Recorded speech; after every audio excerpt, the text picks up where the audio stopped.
The world is too much with us, late and soon. Getting and spending we lay waste our powers. Little we see in nature that is ours. We have given our hearts away, a sordid boon.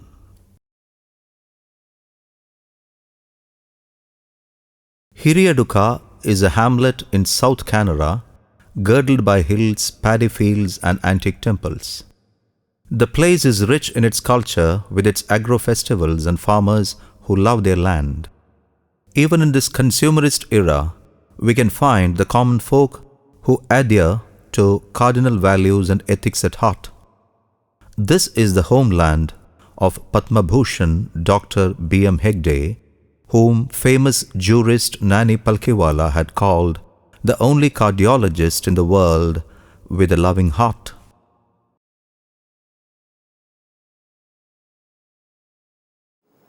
I love those who hate me more than I love those who love me.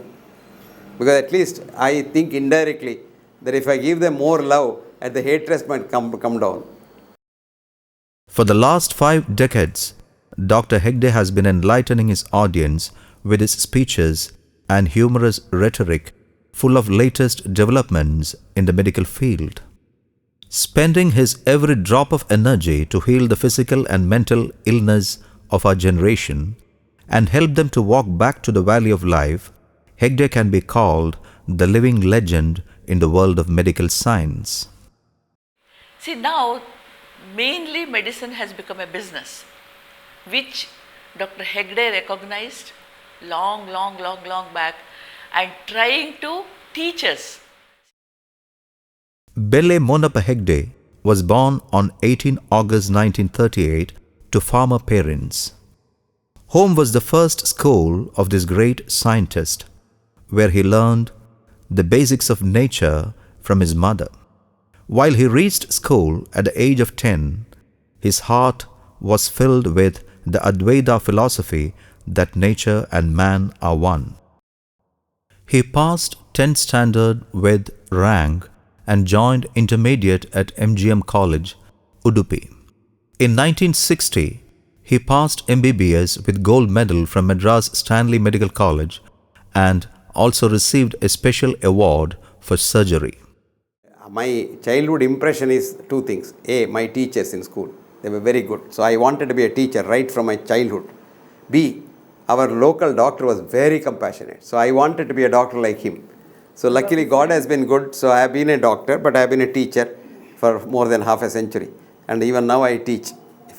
And even now I see patients, the people who have some problems, not for making money, but I see them to help them. He received MD from King George's University of Medical College, Lucknow, with DGHS scholarship from Government of India.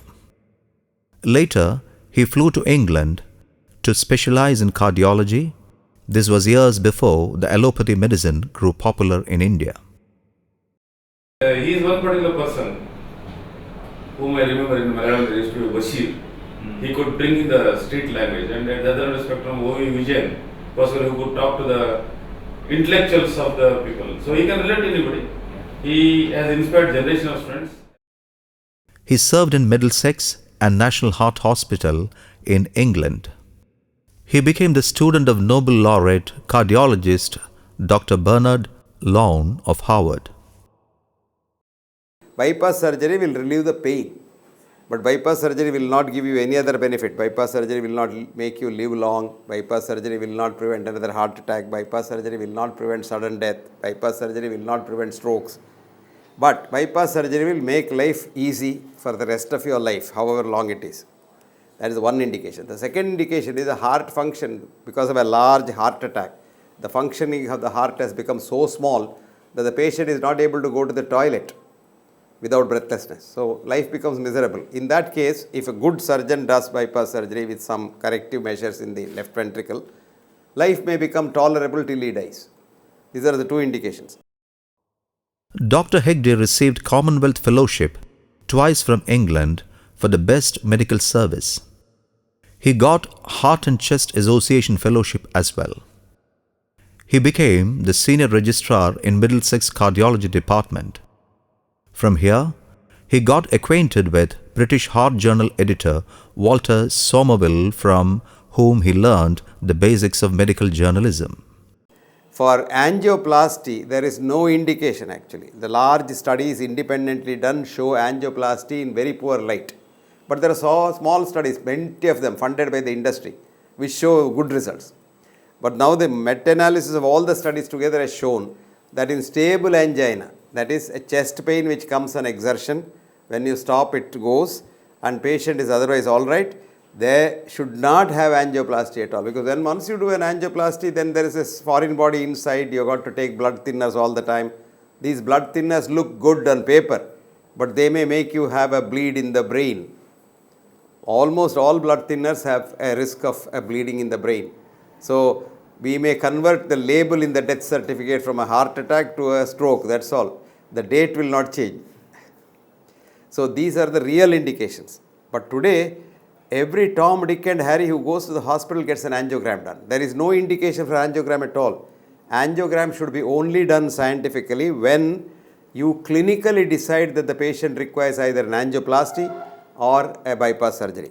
Then to know where to do the plasty, you do that. Because every living human being, except a small percentage, about 5% people who are an exception, everybody has these blocks, and these blocks are good in a sense because they make the heart used to less blood supply, which is called preconditioning. So these people get a heart attack, they don't die.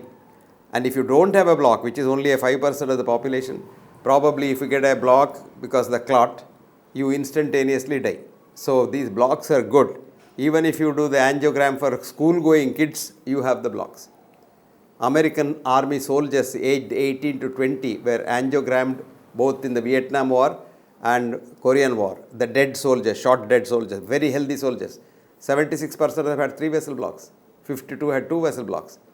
And some had even the left main block equivalent, which means almost everybody has a block. So today what has happened is, see, once money comes into the picture, humanity goes out of the window. So supposing you have built a cardiac hospital or a setup, it costs about 30-40 crores of rupees. So the interest alone, you require 4 bakras every day. So that is not what it is.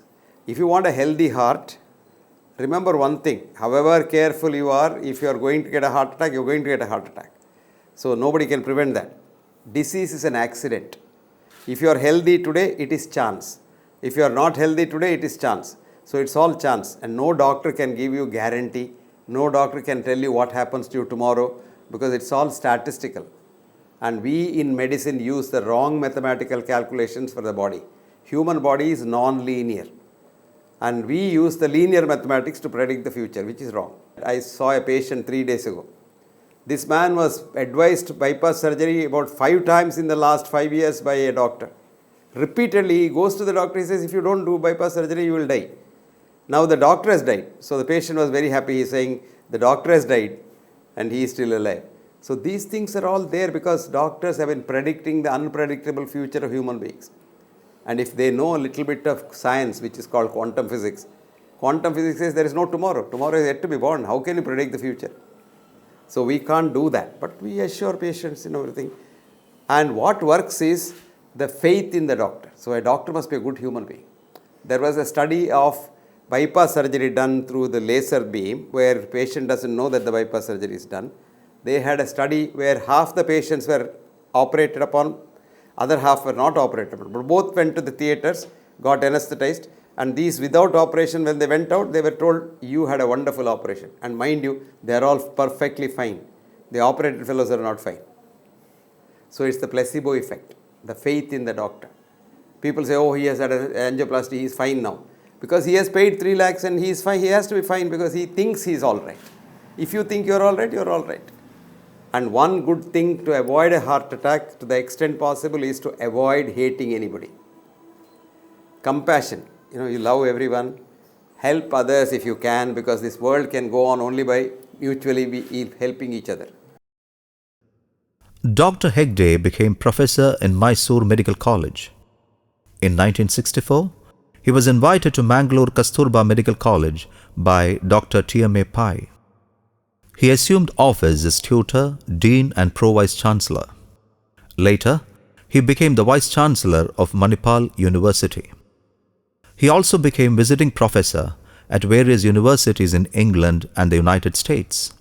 In 1982, he was appointed in Middlesex Hospital Medical School, and till 2005, he was a Human Health Affiliate Professor in Northern Colorado University. Compassion is the thing that keeps you healthy. That's why I always say, when you are very proud, I means illness.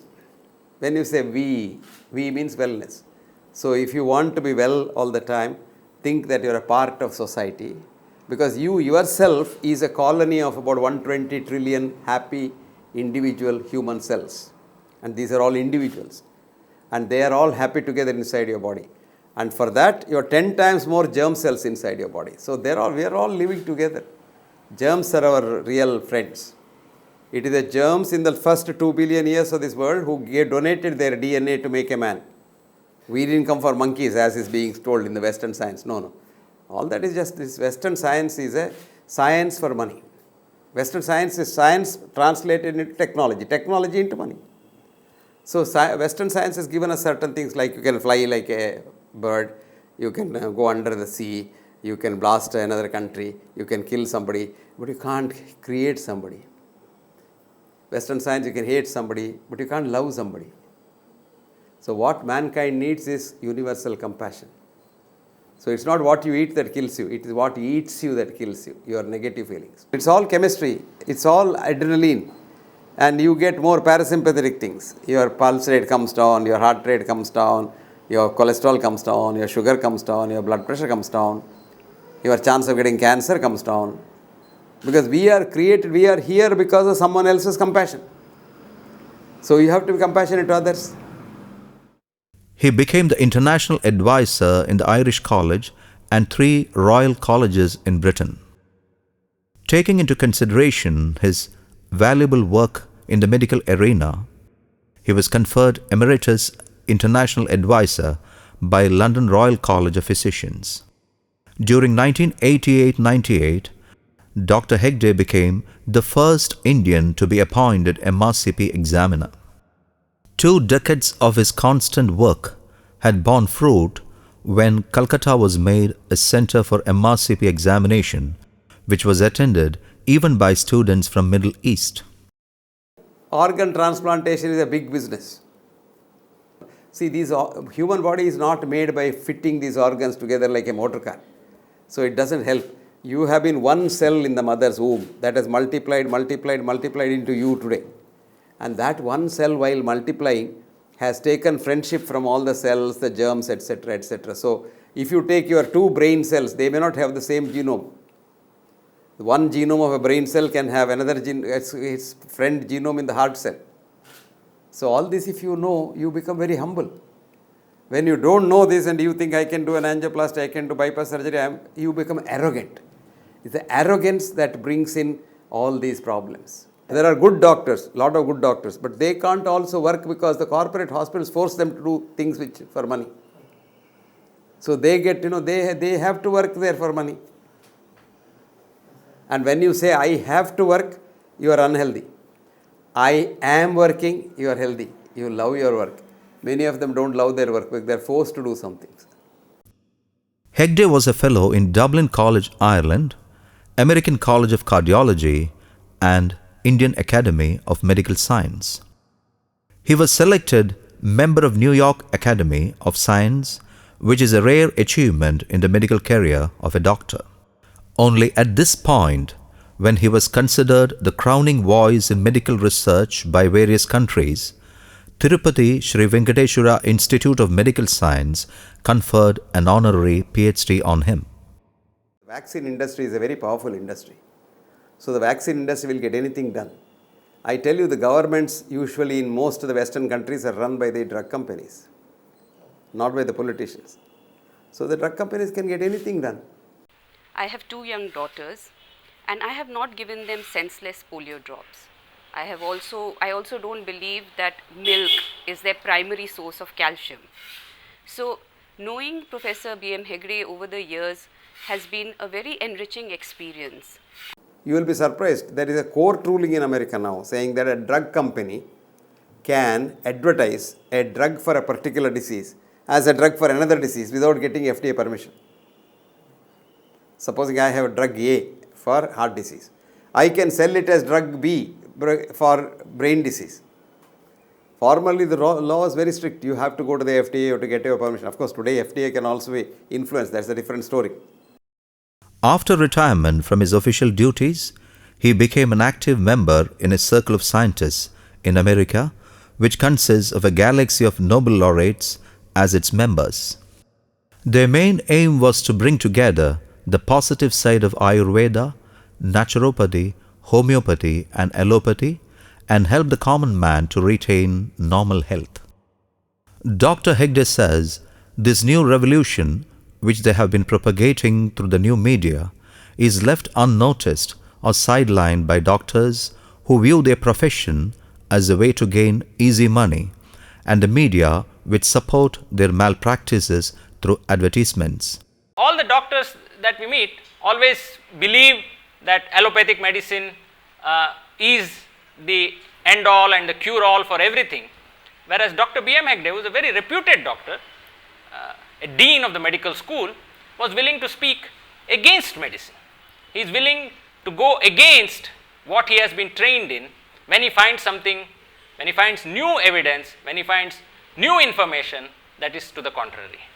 Their team has proved that the medical insurance and cancer treatment are fraudulent, and they emphasize on prevention of disease, which is much better than any clinical remedies. Their scientific research has unveiled the cutthroat exploitation in the medical field. The human mind is not in the human brain. Okay? All mental diseases are treated with chemicals. This is no scientific basis at all, because chemicals only affect the brain. So the brain gets dulled, but the mind doesn't get affected. Most mental, except the serious psychosis like schizophrenia or mania, there you have to give a chemical drug to pacify them. Otherwise, giving drugs, chemical drugs for mental diseases like depression and all is no scientific basis at all. Why do you get depressed? Because you are frustrated. Why do you get frustrated? Because you are defeated. Why do you get defeated? Because of competition. Why is competition? For money. Ultimately, it comes to money. Their journal, named Journal of the Science of Healing Outcomes, is a treasure of new ideas for doctors around the globe. Turning down the millions worth of temptations offered by multinational drug companies, this world-famous research group becomes the torch-bearer of scientific philosophy that leads common man to healthy living. Ayurveda and homeopathy are all good sciences, provided there again commerce doesn't come in. Today Ayurveda is also being commercialized. You say the Ayurvedic spas and all, $5,000, $10,000 for one day. This kind of a thing, money comes in, everything gets spoiled. Homeopathy advertises, oh, this is all done, I have no disease at all now. All for money. Genuine homeopathy is good, genuine Ayurveda is good, genuine Western medicine is good for emergency quick fix. But for chronic diseases, all other alternative systems. So we must have a system in the future where all these systems, the best things in these systems are put together into one integrated system. And we are doing research on these things. We have devised so many simple treatment methods, and a lot of incurable diseases we have got simple treatment methods. But who listens to all this? Nobody wants this because it not generates money. If you have anything which generates money, there are a lot of people interested in it. For example, I have discovered a new electromagnetic device for heart attack, etc., etc. Now I don't want to commercialize. The minute there are a lot of people wanting to give me millions of dollars if I want to sell the idea to them. But I don't want to do that because they will exploit the whole thing. And today, we can use it for our people, common people, poor people. Actually, I just came back from the United States of America. There in a medical school, there was a big conference on how to integrate the various systems of medicine. America had all these systems, but it's the modern medical which killed all of them. Using law, using various other things. Now, as you say, vaccination. There is a big group of people who are opposed to vaccination, but they are not heard. They are called charlatans, they are anti-scientific, etc., etc. I don't know what science means. Science is not trying to teach nature a lesson or two. Science is trying to understand nature. And vaccination, if you try to understand that, doesn't come in that science at all. I don't know what science vaccination is. Internationally renowned material scientist and the father of nanoscience, Dr. Rustam Roy, has taken initiative in sharing his discoveries and developments and thus given a new impetus to the public health sector. He was a disciple of the double Nobel laureate Linus Pauling, former Chief Justice Venkatachellayya, former CBI Director Karthikeyan, and Bangalore IIM founder Professor Ramaswamy are among the many dignitaries who helped spreading the pioneering work of the Indian chapter of the World Academy of Authentic Healing, headed by Dr. Hegde. It is not the gene that is important, it's the environment that is important. So you think, if you philosophically look at it, these people want more diseases. Supposing this world becomes a healthy place, what will they do? Money? No money. Everybody says, I am talking of healthcare, I am doing healthcare. You are not doing healthcare. You are spoiling the health of the people. Now you say cancer, cancer, cancer. You have 250 chemicals which produce cancer in our food, permitted. You put your scent and all their chemicals in that. You put the face, so many things, lipstick, there are chemicals in that. All these are permitted chemicals. But they are all carcinogens, most of them are carcinogens. Claude Bernard himself had admitted that germs are not important, but the environment is important. He said the seed is not important, but the soil is important. But people have forgotten that. Today germ theory, antibiotics have killed everybody. Pasteur admitted it. Everybody admitted it. Anybody who is the sense will admit it. Pasteur has written it down. The seed is not important, the soil is important. And Theobald Smith, another big American doctor, in 1915 he propounded the Grimm's law. Grimm's law says disease may be directly proportional to the virulence of the cause, but indirectly proportional to the resistance of the host. So host resistance is most important. That's called immune system. But that is the thing in Ayurveda. Swastasya swastha rakshitam. You preserve the well, the panchakarma and things like that, only to boost your immune system. There are a lot of things in the Indian medicine to boost the immune system. Eastern medicines. In this modern era, where doctors who value the life of their patients over money are being kicked out of the corporate hospitals, in this scenario, Dr. Hegde warns that our public health is in deep trouble. This is known. They did a 14-country study of industrialist countries, where there are more doctors and more specialists, there are more diseases and less health. Where there are less doctors and less specialists, there is better illness. So for example, the 14 countries, Japan is the best because only 120 doctors per 100,000 patients. America is the worst because 493 doctors per 100,000 patients. In Japan, the 99% of the doctors are family physicians. In America, 99.99% are specialists. So America's health is the worst.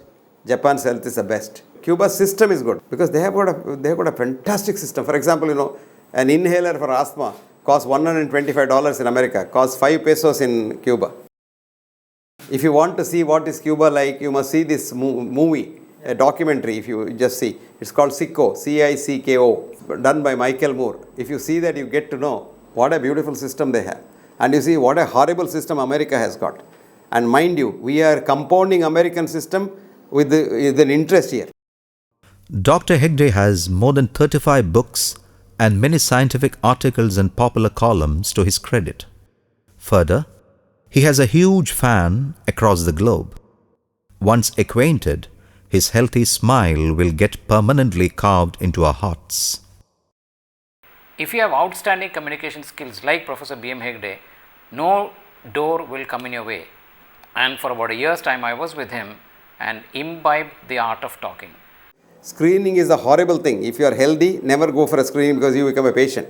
But there is nothing like normal blood pressure, normal sugar, normal cholesterol. What we have is statistical average. This average, if you convert it to normal, there are a lot of false positives, 25% false positives. So 100 people go for a checkup, 25 people become patients without any problem. This is called doctor thinks you have a disease syndrome. And we want more of it because we want to treat them all. Actually, Linus Pauling, who got 2 Nobel Prizes, said cancer research is a fraud. Cancer is the biggest business, 1.72 trillion business. Letters from dignitaries like Dr. APJ Abdul Kalam, emphasizing how Dr. Hegde had changed their lives, will undoubtedly proclaim the might of this doctor. Padma Bhushan for medicine, Healer of the Mankind Award, Dr. B.C. Roy Award for the Best Teacher in Medicine, J.C. Bose Award for Life Science Research, Pride of India Award, various Best Teacher Awards, awards for scientific articles, Distinguished Physician of India Award, Vaidya Ratnakara Award, Shankaracharya Swarnavalli Award, Best Communicator Award and many recognitions, 12 gold medal orations and thousands of invited lectures. There is no end to this list and such an envying career which no other doctor could claim. Actually, the two scientists, the Nobel laureates, they said HIV virus has nothing to do with AIDS. But you have to make money because you have to sell some antiviral drugs. You see, AIDS is not such a simple thing as just HIV virus. No, it's a very complicated thing. There are a lot of things involved in it. People don't want to admit that. You see a beautiful book written by these scientists. It's called Inventing the AIDS Virus. Inventing the AIDS Virus. It's written by a genius of a virologist called Peter Duisberg. And it's a foreword by the father of the PCR test, Nobel laureate Kary Mullis. You can't dispute their importance. Fecal transplant is a common thing. It was done in India in the 17th century. If a cow is serious disease, another cow's cow dung was given. Based on this, an American doctor started doing that for children dying of Clostridium difficile diarrhea. Anyway, the child is dying, let me say. So she gave the mother shit and the child recovered and children recovered. So it's become a regular thing. But they give it as a big name, fecal transplant. Now to make it look a little better, they take that yellow part of the feces, they take and the germs only they give. A patient who had been thrown to the valley of death by allopathy is brought back to life by the healing touch of an Apurva Vaidya, Dr. Hegde, who is the ultimate resort of medical students and patients. Change of mode of living, change your lifestyle. Today's rat race. You have to hate another person to make more money. You run after that, you have no time, you have no rest. And you eat all rubbish food, you drink alcohol to get some peace at night, and you drink coffee to stimulate you. How can you be healthy? I suggest some books for them to read because they should know what is happening in the world. The one book is The Theory of Reality. This is a book written by David Webers. Then another book is called Biology of Belief by Bruce Lipton. And the third book is called Molecules of Emotion by a girl called Candace Pert. These three books are good. And if you want to tell them, there's a book I have written called What Doctors Don't Get to Study in Medical School. A doctor who thinks that science means knowledge which is ever changing would find Dr. Hegde's books a great relief. What Doctors Do Not Get to Study in Medical School by Dr. Hegde was cited as the holy text in the medical world by Dr. Richard Smith in the British Medical Journal. Dr. Hegde, who is 78 and still roaming the world energetically, is one of the greatest doctors that ever lived on this planet.